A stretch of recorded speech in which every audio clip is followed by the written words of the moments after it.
चलिए,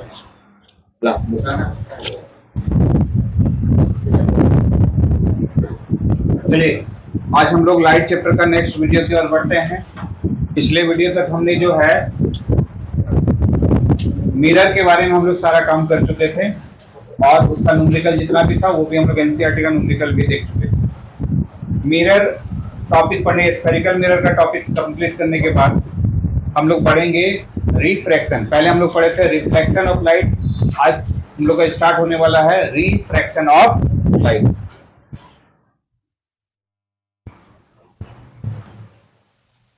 refraction of light. तो refraction of light को समझना है। रिफ्रैक्शन ऑफ लाइट कहने का मतलब हुआ जब लाइट एक मीडियम से दूसरे मीडियम में जाता है। अब यहाँ पर है कि एक मीडियम से दूसरे मीडियम कहने का मतलब है, मीडियम पहले समझिए।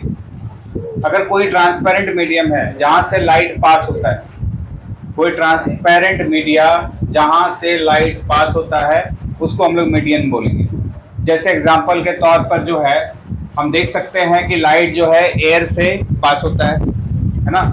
तो एयर या वैक्यूम, अगर सोर्स ऑफ लाइट की बात करें तो जो हमारा मान लेते हैं अर्थ से लाइट, जो हमारा सन से जो अर्थ पर लाइट आता है तो पहले वो वैक्यूम से होते हुए आता है, फिर हमारा इंटर करता है जहां पर एयर पार्टिकल होता है, यानी उसको हम लोग क्या बोलेंगे, एयर में इंटर किया।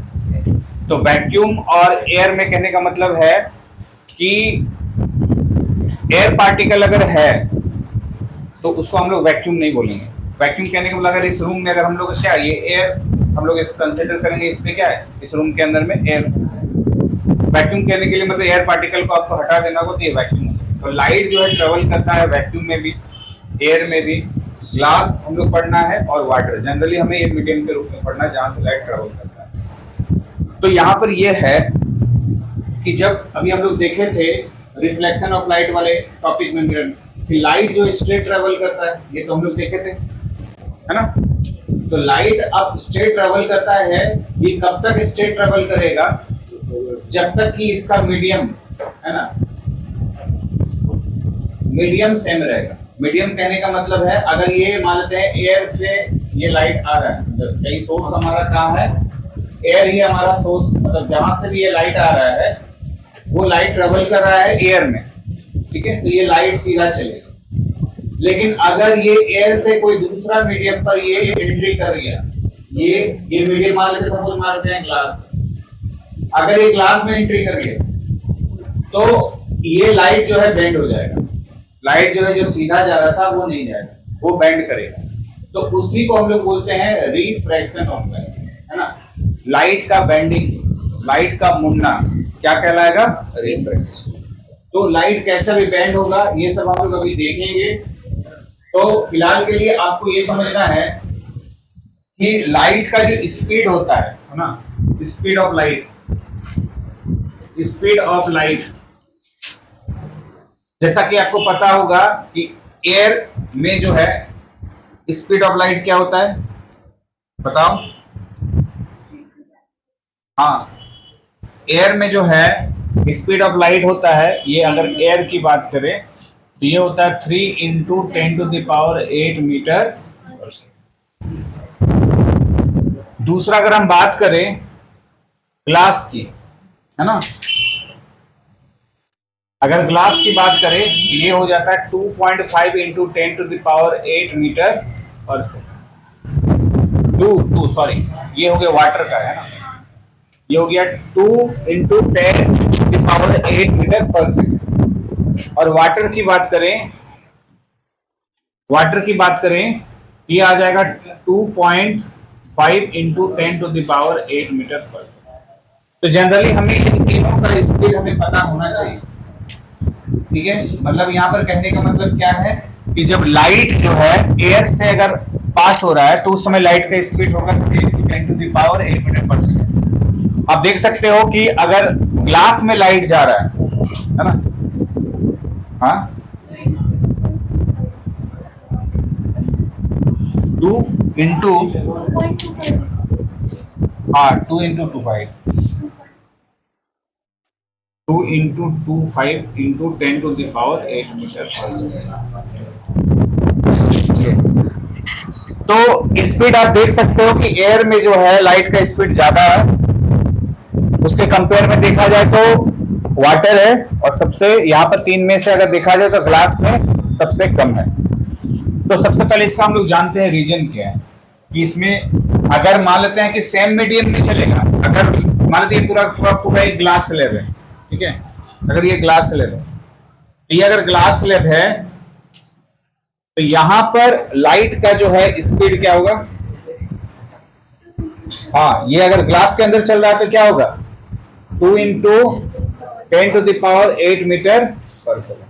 अब मान लेते हैं कि ये ग्लास है, अब मान लेते हैं ये वाला पोर्शन हमारे लिए एयर है, तो जैसे ही लाइट रे यहां से यहां इस बाउंड्री पार्ट को पार करेगा, बाउंड्री पार्ट यहां तक तो इसका स्पीड वही रहेगा, लेकिन जो ही इस बाउंड्री को पार कर जाएगा उस समय लाइट का स्पीड जो है बढ़ जाएगा। एयर में फिर कितना हो जाएगा लाइट का स्पीड 3 इंटू 10⁸ मीटर पर सेकेंड। यानी यहां पर आप देख सकते हो कि लाइट का स्पीड भी हमारा चेंज हो रहा है। कब चेंज हो रहा है, जब हमारा मीडियम चेंज हो रहा है। मीडियम जैसे एयर हो गया, ग्लास हो गया, वाटर, तो सेम मीडियम में लाइट का स्पीड सेम रहता है। पहली बात ये समझ, सेम मीडियम में लाइट का स्पीड सेम रहेगा, ठीक है, और वो स्ट्रेट ही ट्रेवल करेगा, मतलब सीधा जाएगा, यहां कहीं मुड़ेगा नहीं लाइट। मीडियम अगर चेंज किया, एक मीडियम से दूसरा मीडियम अगर गया, तो पहली बात ये समझ लो कि लाइट का स्पीड में चेंज होगा, हो सकता है ज्यादा हो जाए, हो सकता है कम हो जाए, डिपेंड करेगा मीडियम कैसा है। साथ ही साथ लाइट बेंड भी करेगा, तो यहां के बाद जो लाइट का बेंड होना तय है, अब उसी बेंडिंग को ही हम लोग बोलते हैं रिफ्रैक्शन ऑफ लाइट। इतना बात समझ में आया या नहीं आया? अब यहाँ पर दो और चीज जानना है तुमको। मीडियम तो होता है, तो मीडियम दो प्रकार का होता है। एक मीडियम होता है आपका रेरर मीडियम, और दूसरा होता है डेंसर मीडियम। रेरर मीडियम और डेंसर मीडियम कोई फिक्स हम लोग इसको नहीं बोलेंगे कि मेरा जो है ग्लास है रेरर मीडियम है या वाटर डेंसर मीडियम। डिपेंड है कि दो मीडियम के बीच में कंपैरिजन होगा, और उस कंपैरिजन में एक रेरर होगा तो दूसरा डेंसर होगा। रेरर और डेंसर कहने का मतलब यहाँ पर क्या है कि अगर सपोज मान लेते हैं हम दो मीडियम के रूप में अगर हम एक एयर लिए हैं, ठीक है, मतलब इस प्लेस पे अगर हम लोग एयर लिए हैं, और इधर वाले प्लेस में अगर हम लोग सपोज मान लेते हैं कि वाटर लिए, ठीक है, तो वाटर का कुछ यहां पर बना देते हैं कि इस और आपके पास वाटर है और इधर एयर है, तो एयर में भी पार्टिकल होगा, और वाटर है तो वाटर में भी पार्टिकल होगा, और ग्लास है तो ग्लास में भी पार्टिकल होगा। इसलिए इसको भी एक बना देते हैं, यहाँ पर ग्लास का, तो यहाँ पर भी ग्लास का जो है ये पार्टिकल हम शो कर रहे हैं, ठीक है, ये पार्टिकल ही शो कर रहे हैं। तो आपको यहाँ ध्यान में रखना है कि ये तीनों का तीनों हमारे लिए क्या हो गया, मीडियम होगा। तो मीडियम जो है, अब इसमें हम लोग देखेंगे कौन रेरर मीडियम है और कौन डेंसर मीडियम है। तो डिपेंड करता है कि रेरर और डेंसर के लिए आपको पार्टिकल को ध्यान में रखना है कि हम देखते हैं कि एयर में जो है एयर का पार्टिकल काफी दूर दूर होता है ना। दूर दूर होने से क्या होगा, हम इन दोनों के बीच में पहले कंपैरिजन करेंगे, इन दोनों के बीच एयर और वाटर के बीच में कंपेयर करेंगे। तो एयर और वाटर के बीच में कंपेयर करेंगे तो एयर में जो है एयर का पार्टिकल काफी दूर दूर होता है कंपेयर टू वाटर। वाटर में पार्टिकल जो है एयर के कंपैरिजन में थोड़ा क्लोज होता है। तो अगर क्लोज है, ऐसे समझ लो कि अगर आप किसी रोड पे जा रहे हो और रोड खाली है तो आपका स्पीड ज्यादा होगा, और रोड में अगर मान लेते हैं बिजी है, रोड अगर बिजी है मतलब दूसरा गाड़ी बहुत सारा है, तो आप जो है हिमाचल। तो सेम वही यहाँ पर भी वही केस है कि अगर दूर दूर है तो लाइट जो है तेजी से पास होगा, और पार्टिकल अगर क्लोज क्लोज है तो वहां पर क्या होगा, स्पीड क्या होगा, कम हो जाएगा। इन तीनों में पहले पार्टिकल समझो। सबसे पहले तो ये दूर दूर में एयर होता है, उसके कंपैरिजन में वाटर होता है, और उससे कंपैरिजन में ग्लास के पार्टिकल क्या होंगे, काफी क्लोज होगा। उसका मतलब अगर ये लाइट कोई रे है, अगर इन तीनों से होकर के अगर पास हो रहा है, मतलब यहाँ से कोई लाइट अगर पार हो रहा है तो इसका स्पीड हो जाएगा 3 इंटू 10⁸ मीटर। जो ही वाटर में ये इंटर करेगा, अभी तो हम बेंडिंग नहीं दिखा रहे हैं, सिर्फ आपको समझा रहे हैं। जैसे ही ये वाटर में इंटर करेगा तो जिस स्पीड से ये लाइट चल रहा था उसका स्पीड क्या होगा, बढ़ जाएगा कि घट जाएगा, कम हो जाएगा, क्योंकि यहां पर पार्टिकल क्लोज हो गया। उस समय देखो वाटर में है 2.25 इंटू 10⁸ मीटर पर सेकेंड हो गया, इसका स्पीड कम हो गया। और फिर जब ये इंटर करेगा ग्लास में तो ग्लास में और भी इसका जो है स्पीड कम हो जाएगा, ये स्पीड हो गया 2 इंटू 10⁸ मीटर पर सेकेंड हो गया। तो यहां पर जो है इन दोनों के बीच में जब कंपेयर करेंगे, ऐसे समझ लो, यहां पर स्पीड अगर कम है, यहां स्पीड ज्यादा, इन दोनों के बीच की, तीनों के बीच की बात नहीं हो रहा है, इन दोनों के बीच की बात हो रहा है, क्योंकि दो में एक रेयर होगा एक डेंसर होगा। इन दोनों की बात करें तो यहां पर लाइट का स्पीड ज्यादा, यहां कम है, इसलिए रेयर मीडियम हो जाएगा। ये वाला पार्ट मेरे लिए रेयर मीडियम हो जाएगा और ये वाला पार्ट हमारे लिए डेंसर मीडियम हो जाएगा। स्पीड अगर कम हो रहा है, ठीक है ना, एक मीडियम से दूसरे मीडियम जाने में अगर स्पीड कम हो रहा है तो पहले वाले को हम लोग बोलेंगे रेयर मीडियम और दूसरे वाले को हम लोग बोलेंगे डेंसर मीडियम। और अगर उल्टा ऐसा स्पीड बढ़ रहा है, ऐसा भी समझ लो, यहां से तो इधर पास होंगे, चाहे इधर वाला केस देख लो, यहां से इस वाले में, इन दोनों में ये क्या निकला, रेयर, और ये क्या आया, डेंसर।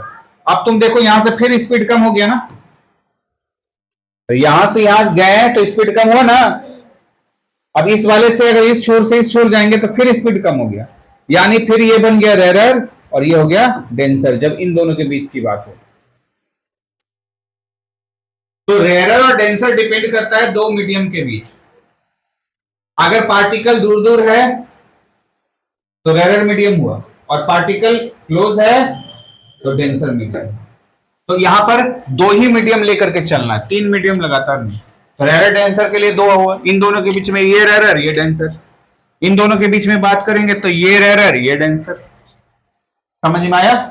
और दूसरा बात यहां पर आपको क्या समझाएं कि जब एक मीडियम से दूसरा मीडियम जाता है तो लाइट का स्पीड तो कम और बेसी होगा ही, साथ ही साथ आपको यह समझना है कि लाइट जो है बेंड भी होगा। बेंडिंग अभी अब कहीं भी हम दिखाए नहीं, अब डायग्राम के थ्रू आपको बेंडिंग भी दिखाएंगे। समझ में आ रहा है। तो अगला पार्ट होगा हम लोग का, यहां देखिए आगे हम लोग एक डायग्राम आपको दिखाते हैं, समझने की कोशिश कीजिए। जैसे अगर आपके पास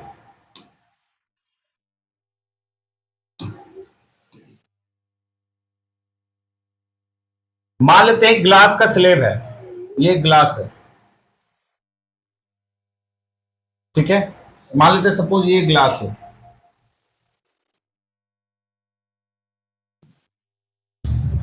ठीक है, और इस और मान लेते हैं हमारा एयर है, यहां पर क्या है, इसके ऊपर में एयर है। तो बताओ इन दोनों में रेयर और डेंसर कौन हुआ?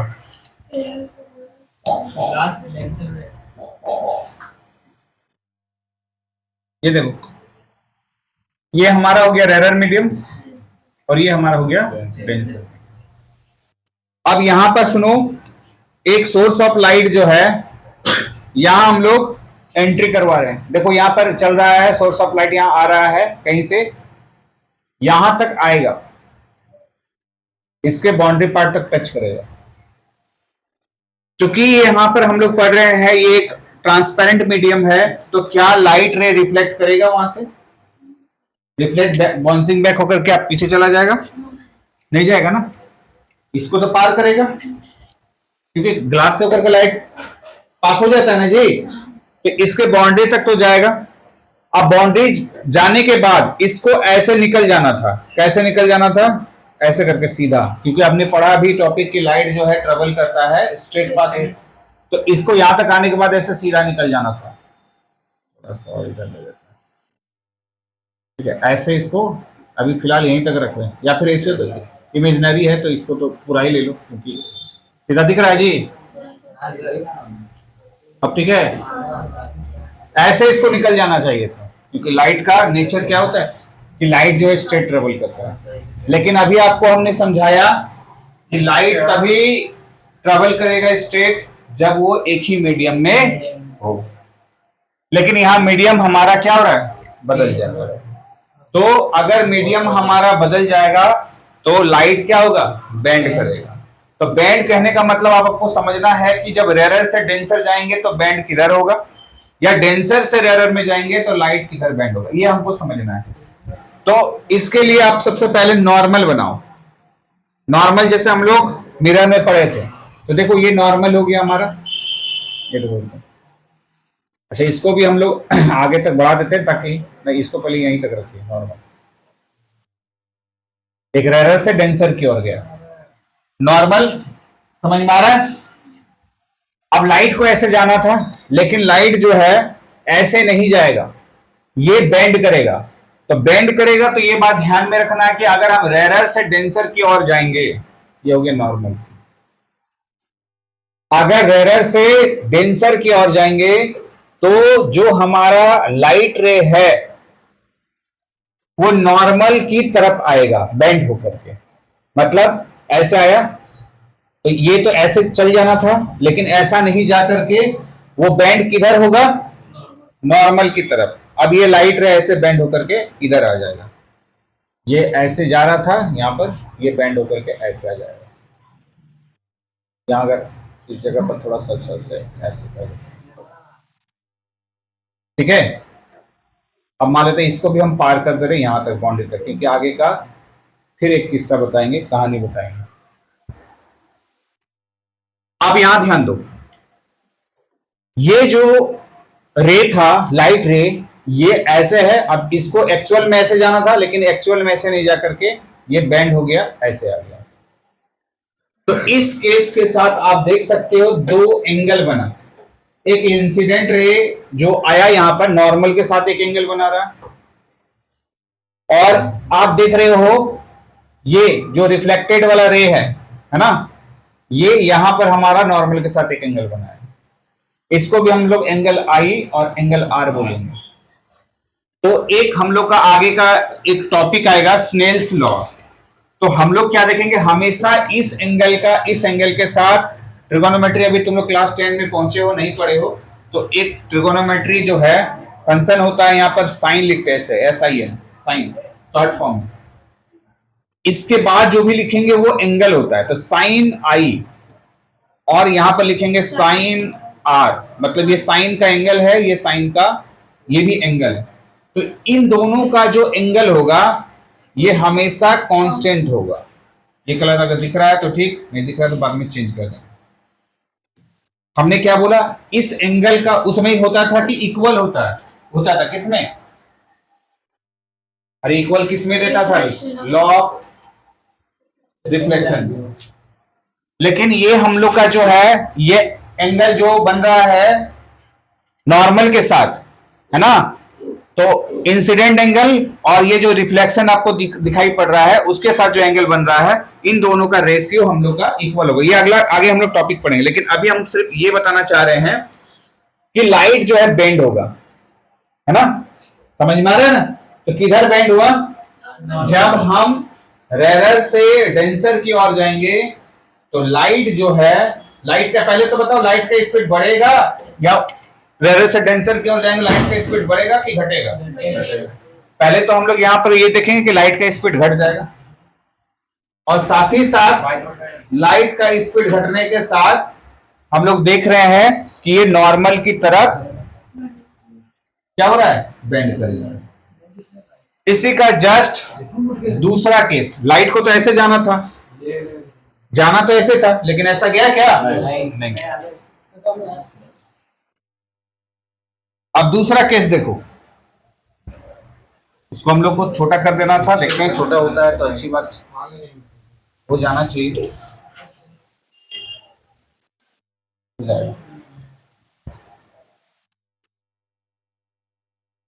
उधर ही भेज देते हैं, ठीक है। दूसरा केस हम लोग बनाएंगे सिमिलरली उसी तरह। अब हम लोग जो है ऊपर में ग्लास को रखते हैं और नीचे वाला पोर्शन क्या होगा, एयर आ जाएगा, ठीक है, नीचे वाला पोर्शन क्या आ जाएगा, एयर। तो ये हो गया हमारे लिए ग्लास, और ये वाला हो गया एयर। ये हो गया हम लोग के लिए डेंसर मीडियम, और ये हो गया हमारे लिए रेयर मीडियम। कैसे लिख रहे हैं डेंसर, कैसे लिख रहे हैं रेयर, समझ में आ रहा है। आगे देखो, आप कोई सोर्स ऑफ लाइट मान लेते हैं, ग्लास में ही था, मतलब वहीं से हमारा लाइट जो है आ रहा है। तो मान लेते हैं यहां पर आया, यहां से लाइट एक आ रहा है, ये बाउंड्री तक जाएगा, जाएगा कि नहीं जाएगा। जाने के बाद इसको स्ट्रेट ऐसे निकल जाना चाहिए था। लाइट का नेचर क्या है, वो स्ट्रेट ट्रेवल करता है, तो इसको ऐसे ही निकल जाना था। लेकिन क्या होगा कि ये जो है नॉर्मल, पहले हम लोग ड्रॉ कर लेते हैं, तो ये हम लोग के लिए नॉर्मल आ गया, ऐसे इसको जाना था। लेकिन हम लोग ये देखेंगे यहां पर कि जब डेंसर से रेयरर की ओर जाएगा तो ये जो है नॉर्मल से दूर भाग जाएगा। लाइट रे जो है क्या होगा, नॉर्मल से दूर भागेगा। यानी ये जो है एंगल जो है, इसका एंगल देखो यहां पर ऐसे भाग जाएगा, ठीक है ना, ये बैंड हो जाएगा। ये देखो बेंडिंग दिखा रहे हैं, ये देखो ऐसे लाइट चला गया, आया था ऐसे और गया ऐसे, उस समय आया था ऐसे, गया ऐसे। समझ में आ रहा है हम क्या बोल रहे हैं। तो यहां पर भी दो एंगल आपको कंसीडर करना है, एक एंगल ये नॉर्मल के साथ बन रहा है, एक यहां से यहां तक का एंगल बन रहा है, यहां भी एंगल बन रहा है, ये भी एंगल बन रहा है।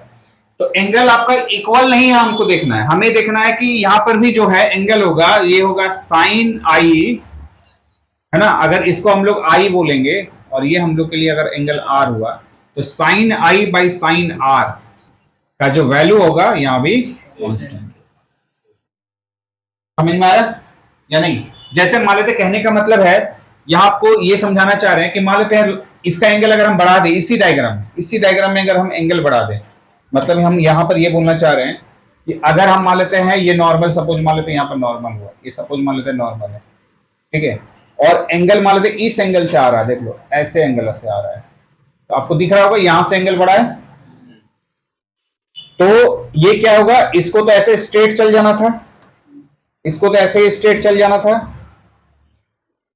इसका स्ट्रेट नहीं होकर के ये क्या होगा, नॉर्मल से दूर भागेगा, क्योंकि हम लोग डेंसर से रेयरर की ओर जा रहे हैं, डेंसर से रेयरर की ओर जा रहे हैं, तो इसका एंगल कुछ ऐसा बढ़ जाएगा, मान लेता है ऐसा बढ़ गया। तो ये जो एंगल बना एक यहां पर और एक एंगल बना यहां पर, तो सेम डायग्राम में सेम स्लैब पर बना रहे, देखो इससे बड़ा एंगल है आई और ये है आर।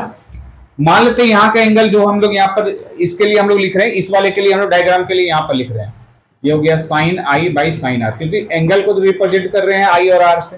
तो सपोज मान लेते हैं कि यहाँ का एंगल मान लेते हैं 30 डिग्री था और यहाँ का एंगल मान लेते हैं हम लोग का 45 था, सपोज मान लेते हैं। तो इसका जो भी वैल्यू आएगा, जो भी वैल्यू इसका आएगा, वो इस एंगल के, जैसे मान लेते हैं यहां पर साइन आए, तो यहां का एंगल आपको इससे ज्यादा दिखाई पड़ रहा है, मान लेते हैं साइन 60 से ये आया और मान लेते हैं साइन 75 से ये निकल गया, तो यहां पर भी इसको सॉल्व करेंगे तो कुछ ना कुछ वैल्यू मिलेगा कि नहीं मिलेगा। तो इसका के और इसका के में कोई अंतर नहीं होगा, मतलब जितना भी रेशियो ले ले हम एंगल का, सारा के का वैल्यू क्या होगा, सेम होगा। यही स्नेल्स लॉ बताया। तो हम लोग यहां पर क्या देखें कि अगर डेंसर से रेयरर में जाएंगे तो लाइट रे नॉर्मल से दूर चला जाता है, और अगर रेयरर से डेंसर की ओर जाएंगे तो लाइट रे क्या होगा, नॉर्मल से, नॉर्मल के की तरफ आता है, नॉर्मल की तरफ आएगा, टुवर्ड्स द नॉर्मल, और अवे फ्रॉम नॉर्मल। ये हो गया अवे फ्रॉम नॉर्मल, ये टुवर्ड्स द नॉर्मल। इतना बात समझ में आया, पूछो। लाइट सीधा जाएगा, हाँ उसका केस अभी है थर्ड वाला पार्ट। अब अगर लाइट रे मान लेते हैं सीधा नॉर्मल पर अगर वो पड़ता है तो उसका भी केस देख लो। ये अगर मान लेते हैं हमारा ग्लास है और अगर कोई रे अगर हमारा मान लेते हैं नॉर्मल पर ही रे है, ये नॉर्मल भी है और लाइट रे यहीं से आ रहा है, हमने क्या कहा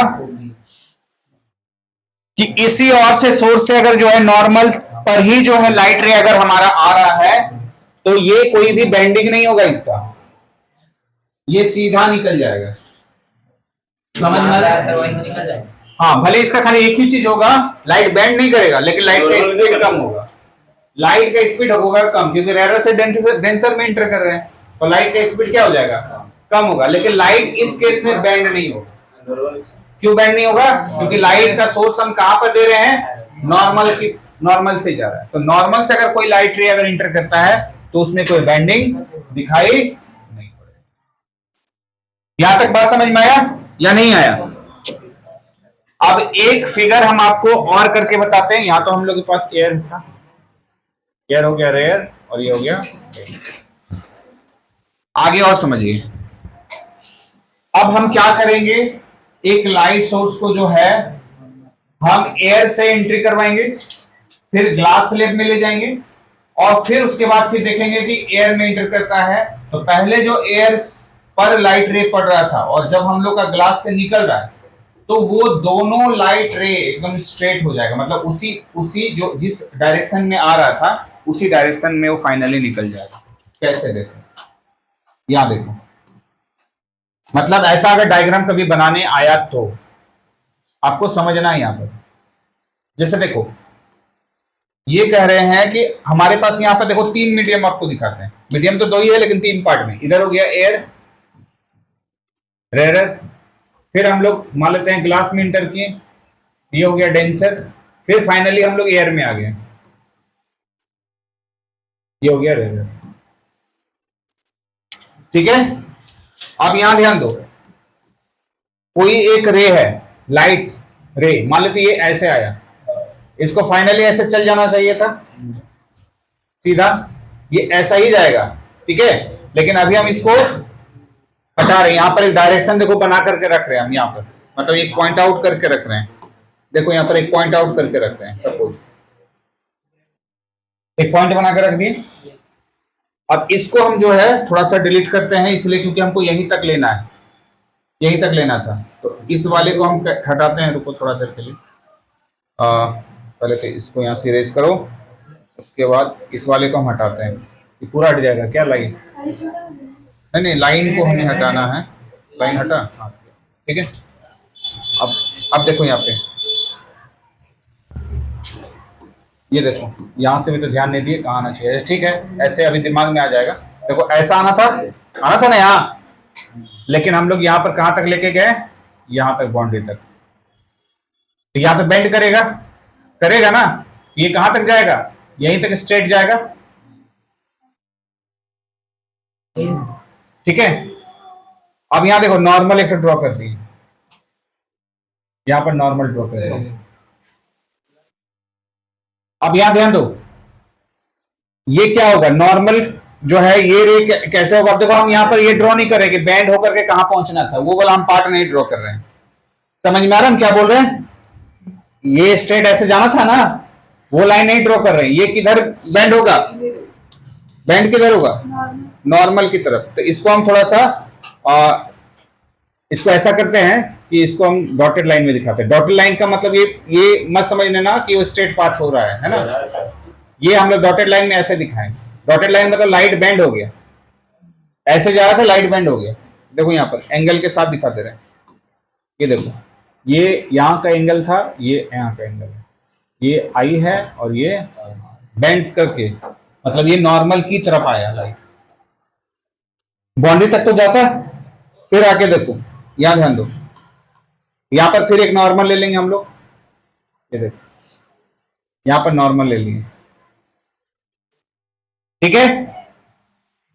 अब यहां पर देखो ये लाइट रे अब जो है अगर ऐसे आ रहा है तो इसको ऐसे सीधा जाना चाहिए था, लेकिन ये सीधा नहीं जाएगा, क्या होगा, बैंड होगा और किधर जाएगा, नॉर्मल से दूर भागेगा।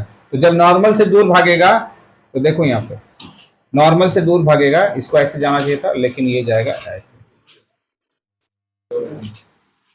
ठीक है? इसको अगर यहां से थोड़ा ले लेता हूं,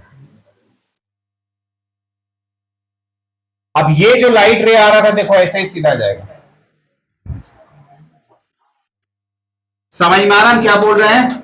मतलब ये जो जिस डायरेक्शन में जिस ई से आ रहा था, मतलब ये लाइन और ये लाइन हमेशा पैरेलल हो जाएगा, ये हमारा कहने का मतलब है। ये जो लाइट रे आ रहा है, ये वाला पार्ट, ये वाला पार्ट और इस वाले पार्ट का जो एंगल यहां पर बन रहा है, ये एंगल और ये एंगल, वो क्या हो जाएगा? सेम हो जाएगा। यहां का एंगल देखो, यहां पर समझो, एंगल आई हुआ, एंगल आर हुआ, तो सेम सेम स्लेब पर, सेम मीडियम पर एंगल कोई भी चेंज नहीं होगा। क्यों नहीं होगा? क्योंकि लाइट रे बैंड नहीं है। तो अगर ये आर है तो वही एंगल यहां भी रहेगा, एंगल आर। ऐसे भी समझ लो, दो लाइन पैरेलल है तो अल्टरनेट एंगल हो गया मैथ से। अब ये एंगल क्या होगा? ये एंगल ये हो जाएगा, होगा कि नहीं होगा? तो ये एंगल और ये फाइनल का एंगल, दोनों एंगल का वैल्यू क्या होगा? सेम। समझ में आया? आगे सर। हाँ, तो ये हमारा है एयर से ग्लास में और ग्लास से एयर में। आपके पास ऐसा भी बोल सकता है कि आप डायग्राम बनाओ, तीनों मीडियम में दिखाना है। सबसे पहले लाइट रे जो है एयर से माने एयर से आ रहा है, एयर से होते हुए वो वाटर में एंटर कर रहा है, फिर वाटर से होते हुए ग्लास में एंटर कर रहा है। तो आप डायग्राम के साथ करके दिखाओ। जैसे अभी हम क्या कर रहे हैं, एयर से एयर और ग्लास और फिर एयर से दिखाएं। अब ऐसा भी हो सकता है एयर से ग्लास पर दिखाएं थे पिछली बार, एयर से ग्लास और फिर ग्लास से एयर पर दिखा दिए। ऐसा भी हो सकता है एयर से ग्लास और ग्लास से फिर वाटर, कुछ भी हो सकता है तीन। तो आपको ये ध्यान में रखना है एंगल आई और एंगल आर वाला कहां है, ठीक है? तो इन दोनों का रेशियो और इन दोनों का रेशियो क्या होगा? सेम। मीडियम चेंज होगा तो रेशियो भी, इसका न्यूमेरिकल आएगा, इसीलिए होता है। ये सब बताने के पीछे रीजन क्या? हाँ, इसके लिए ये वाला देखो, यहां पर हम लोग क्या कर रहे हैं, इस वाले में ध्यान से देखो, इस वाले में देखो रे ऐसे आ रहा है, ऐसे आ रहा है, ठीक है? और ऐसे आने के बाद फिर रे कैसे निकल गया? ये दूर हो गया, अवे हो गया, यहां से भाग गया ये, और ये ऐसे आया। इंसिडेंट तो ऊपर होगा ना? नहीं, इसी से लाइट आ रहा है, इस स्लैब से आ रहा है, यहां से हम बात कर रहे हैं। ये लाइट इंटर करेगा ना ग्लास में, तो इंसिडेंट ये है और रिफ्लेक्टेड ये है। एंगल बोल रहे हैं।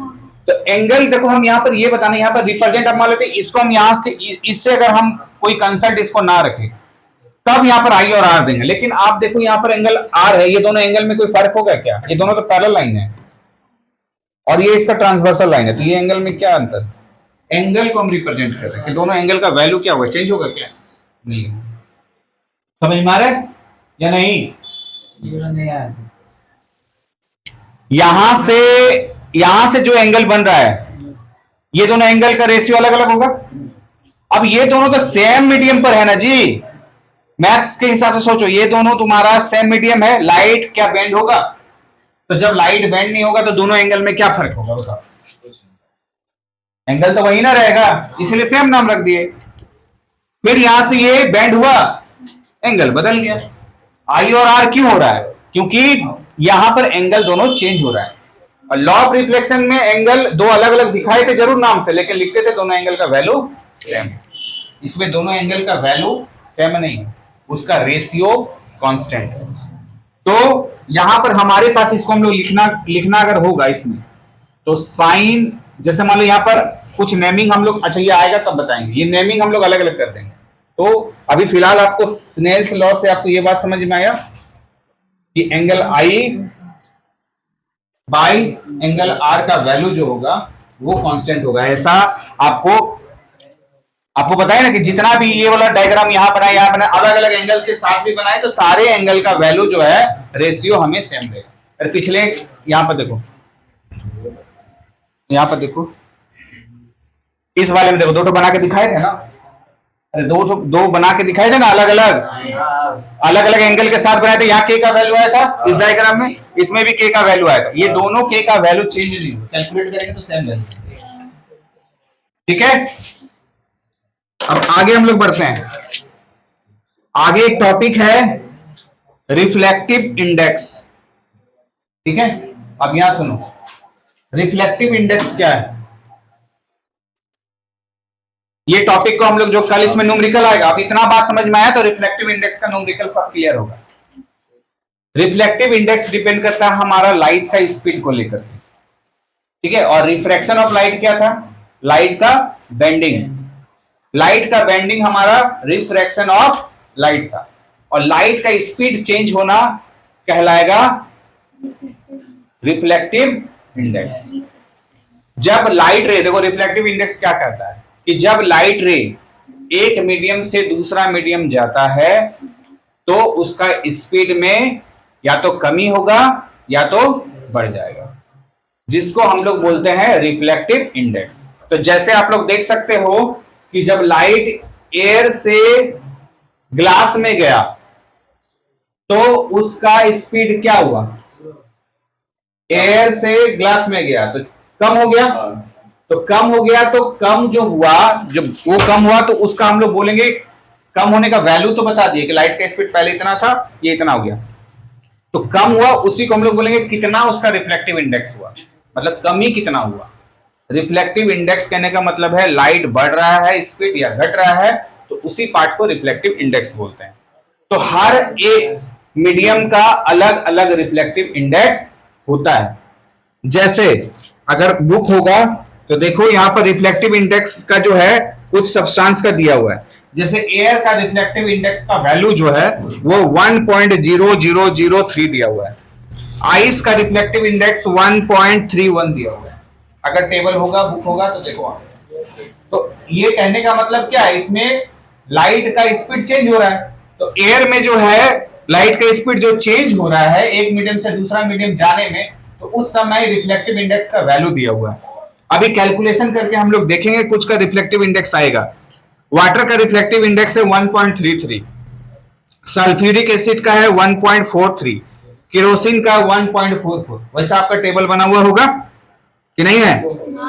सबसे ज्यादा रिफ्लेक्टिव इंडेक्स, इतना सारा चीज दिया, लेकिन आपको एक बात ध्यान में रखना है, सबसे ज्यादा रिफ्लेक्टिव इंडेक्स किस में होता है? डायमंड में होता है। 2.42 वैल्यू दिया है ना, कि नहीं दिया हुआ है? डायमंड का रिफ्लेक्टिव इंडेक्स है 2.41, ठीक है। तो इसका अभी हम लोग जो है कैलकुलेशन पढ़ेंगे, रिफ्लेक्टिव इंडेक्स क्या होता है। तो रिफ्लेक्टिव इंडेक्स का सिंपली एक फॉर्मूला होता है। क्या होता है? आपको ऊपर में न्यूमरेटर वाले पार्ट में रिफ्लेक्टिव इंडेक्स लिख करके हम लोग क्या लिखेंगे? न्यूमरेटर वाले पार्ट में लिखेंगे कि speed of light in air, क्योंकि वैक्यूम का क्वेश्चन अगर रहा तो वैक्यूम लिखेंगे, या फिर एयर और वैक्यूम में बहुत कम का डिफरेंस है, इसीलिए लिखेंगे रिफ्लेक्टिव इंडेक्स। अगर हमें निकालना है तो लिखेंगे reflective index of, sorry, speed of light in air divided by speed of light in medium, जिस मीडियम में हम लोग रिफ्लेक्टिव इंडेक्स निकालेंगे। एक एक्सरसाइज का क्वेश्चन में आपको बताते हैं, एक फॉर्मूला ले लो और एक क्वेश्चन आपको बताते हैं। जैसे देखो, अच्छा आज जो है ये हम बात कर रहे हैं कि रिफ्लेक्टिव इंडेक्स, ये टॉपिक क्या था जो हम लोग करवाने जा रहे हैं, वो क्या है? Reflective index.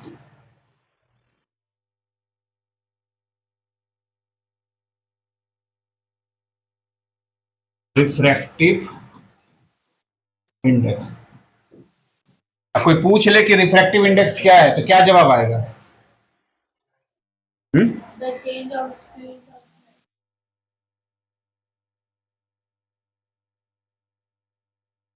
इसको हम लोग लिख सकते हैं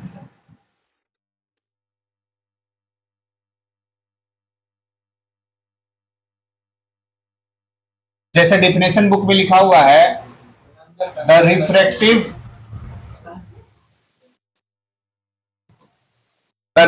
इंडेक्स ऑफ, रिफ्रैक्टिव इंडेक्स किसका निकलता है? मीडियम का, है ना।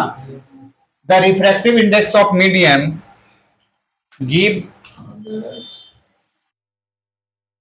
gives an indication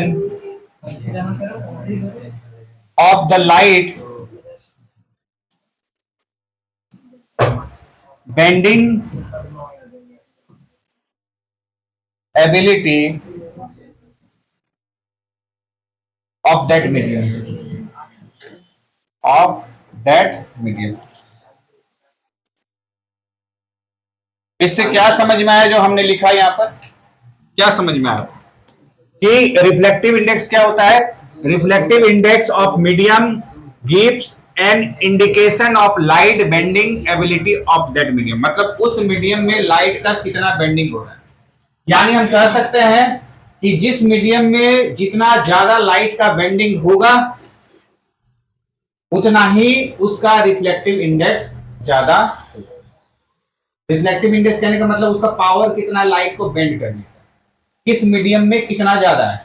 जैसे एयर में क्या होता है, एयर में भी लाइट बेंड हो रहा है ना, ग्लास में भी लाइट बेंड हो रहा है, वाटर में भी लाइट बेंड हो रहा है, तीनों में लाइट बेंड हो रहा है, लेकिन बेंडिंग सबसे ज्यादा कौन करवा रहा है? जो जिसका ज्यादा बेंडिंग एबिलिटी है उसका रिफ्लेक्टिव इंडेक्स क्या हो जाएगा? आप समझ में आ रहा है रिफ्लेक्टिव इंडेक्स का मतलब? अब इसका फॉर्मूला होता है रिफ्लेक्टिव इंडेक्स के लिए, तो इसके लिए हम डायरेक्ट आपको एयर के हिसाब से ही लिख दे रहे हैं। तो रिफ्रैक्टिव इंडेक्स अगर आपको निकालना है ना, ऑफ अ मीडियम, तो इसके लिए फॉर्मूला हो गया speed of light in air. तो एयर में सभी बच्चे को पता है ना लाइट का स्पीड, और जिसका हम लोग जिस मीडियम का हमको चाहिए स्पीड ऑफ लाइट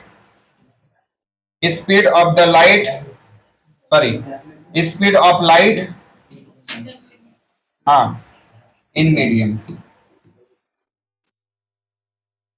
जैसे हम बात कर रहे हैं, यहां ध्यान दो, तो reflective index of glass, suppose मान लेते हैं हम ग्लास का रिफ्लेक्टिव इंडेक्स निकाल रहे हैं ना, जैसे हम क्या बात कर रहे हैं, रिफ्लेक्टिव इंडेक्स ऑफ ग्लास का अगर हम निकालने की कोशिश कर रहे हैं, रिफ्लेक्टिव इंडेक्स ऑफ ग्लास। अच्छा, रिफ्लेक्टिव इंडेक्स को जो हम लोग एन से इंडिकेट करते हैं, स्मॉल एन से, है ना, तो यहां पर स्मॉल एन बराबर, तो फॉर्मूला तो वही हो जाएगा speed of light in vacuum या एयर, यही वाला रिफ्लेक्टिव। किसका हम लोग रिफ्लेक्टिव इंडेक्स निकालने की कोशिश कर रहे हैं? ग्लास का। तो चेक करते हैं रिफ्लेक्टिव इंडेक्स ग्लास का कितना है। तो देखो इसके लिए हम लोग का फॉर्मूला हो गया एन, एन मतलब रिफ्लेक्टिव इंडेक्स ऑफ ग्लास चाहिए, तो सबसे पहले हम लोग क्या है, speed of light in air, ये फॉर्मूला है। तो speed of light in air, air का स्पीड कितना होता है? लाइट का स्पीड एयर में 3 × 10⁸ मीटर पर सेकेंड।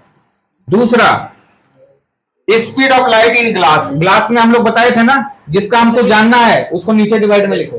किसका जानना था हमको? ग्लास का। तो ग्लास का रिफ्लेक्टिव इंडेक्स, ये ग्लास का स्पीड कितना होता है? 2 × 10⁸ मीटर पर सेकेंड। अब यहां ध्यान देना कि कभी भी रिफ्लेक्टिव इंडेक्स का कोई यूनिट नहीं होता है, क्योंकि देखो ये जो है कट जाएगा दोनों, मीटर पर सेकेंड कट गया, 10 का पावर 8 10 का पावर 8 कट गया। इसको सॉल्व करेंगे तो आया 3/2, यानी कितना आ गया? 1.5। सॉल्व किया तो कितना आया? 1.5। यानी रिफ्लेक्टिव इंडेक्स ऑफ ग्लास का वैल्यू होता है 1.5। वो टेबल जो हमारा दिया हुआ था देखो तो उसमें कितना है ग्लास का रिफ्लेक्टिव इंडेक्स दिया है क्या उसमें?